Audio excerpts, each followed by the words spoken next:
അഹമ്മദാബാദ് വിമാനാപകടത്തിൽ മരിച്ച പത്തനംതിട്ട പുല്ലാട് സ്വദേശിനി രഞ്ജിതയുടെ മൃതദേഹം സംസ്കരിച്ചു. പുല്ലാട്ടെ വീട്ടുവളപ്പിലാണ് സംസ്കാര ചടങ്ങുകൾ നടന്നത്.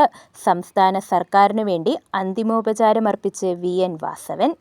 അത്യന്തം വേദനാജനകമായ സംഭവമാണ് ഗുജറാത്തിലെ അഹമ്മദാബാദിൽ ഉണ്ടായ വിമാനാപകടവും അതിനെ തുടർന്ന് ആ വിമാനത്തിലുണ്ടായിരുന്ന ഒരാളൊഴികെ ബാക്കി മുഴുവൻ യാത്രക്കാരും മരണപ്പെടുകയും ചെയ്ത സാഹചര്യം. നമ്മുടെ നാട് ഏറ്റവും നടുക്കത്തോടു കൂടിയാണ് ആ വാർത്ത കേട്ടത്.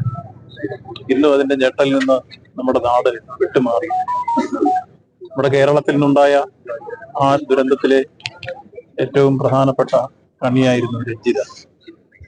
നേഴ്സ് എന്ന നിലയിൽ ബ്രിട്ടനിൽ ജോലി ചെയ്തുകൊണ്ടിരിക്കെ അവധി നീട്ടിയെടുക്കുന്നതിന് വേണ്ടിയാണ് ഇടയ്ക്ക് ഇവിടെ വന്ന് സംസ്ഥാന ഗവൺമെന്റുമായി ബന്ധപ്പെട്ട് അവധി നീട്ടിയെടുത്തതിനു ശേഷം വീണ്ടും ബ്രിട്ടനിലേക്ക് മടങ്ങി. ആ മടക്കയാത്രയാണ് ഈ ദുരന്തത്തിൽ പെടാനിട വന്നത്. അങ്ങേയറ്റം വേദനാജനകവും ദുഃഖകരവുമായ ഒരു വാർത്ത നമ്മളെല്ലാം കേട്ടു. ഇപ്പൊ ഡെഡ് ബോഡി ഇന്നലെയാണ് ഐഡന്റിഫൈ ചെയ്ത് കിട്ടിയത്.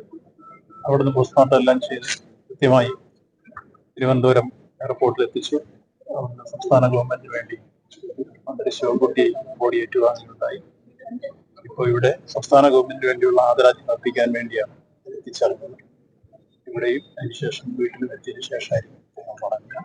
രാവിലെ 7 മണിയോടെ എയർ ഇന്ത്യയുടെ വിമാനത്തിൽ തിരുവനന്തപുരം വിമാനത്താവളത്തിലെത്തിച്ച രഞ്ജിതയുടെ ഭൗതികദേഹം മന്ത്രി ശിവൻകുട്ടി സംസ്ഥാന സർക്കാരിനു വേണ്ടി ഏറ്റുവാങ്ങി. നേരെ ജന്മനാടായ പുല്ലാട്ടേക്കെത്തി. വിവേകാനന്ദ സ്കൂളിൽ പൊതുദർശനത്തിന് വെച്ചു. മന്ത്രി VN വാസവൻ സംസ്ഥാന സർക്കാരിനു വേണ്ടി ആദരാഞ്ജലികൾ അർപ്പിച്ചു. രഞ്ജിതയുടെ ബന്ധുക്കളും സുഹൃത്തുക്കളും ഉൾപ്പെടെ നിരവധി പേരാണ് ആദരാഞ്ജലി അർപ്പിക്കാൻ സ്കൂളിൽ ഒരുക്കിയ പ്രത്യേക പന്തലിലേക്ക് ഒഴുകിയെത്തിയത്. ഉച്ചയോടെ സ്കൂളിലെ പൊതുദർശനം പൂർത്തിയാക്കി മൃതദേഹം വിലാപയാത്രയായി രഞ്ജിതയുടെ പണി പൂർത്തിയാക്കാത്ത വീട്ടിലേക്കെത്തി. കണ്ടുനിന്നവരുടെ കണ്ണുനനയിക്കുന്ന കാഴ്ചയായിരുന്നു. വീട്ടിൽ അടുത്ത ബന്ധുക്കൾക്ക് അന്ത്യാഞ്ജലി അർപ്പിക്കാൻ അവസരമൊരുക്കി. വൈകിട്ടോടെ മതപരമായ ചടങ്ങുകൾ പൂർത്തിയാക്കി വീട്ടുവളപ്പിൽ രഞ്ജിതയ്ക്ക് എന്നേക്കുമായി അന്ത്യവിശ്രമം. News bureau, Pathanamthitta.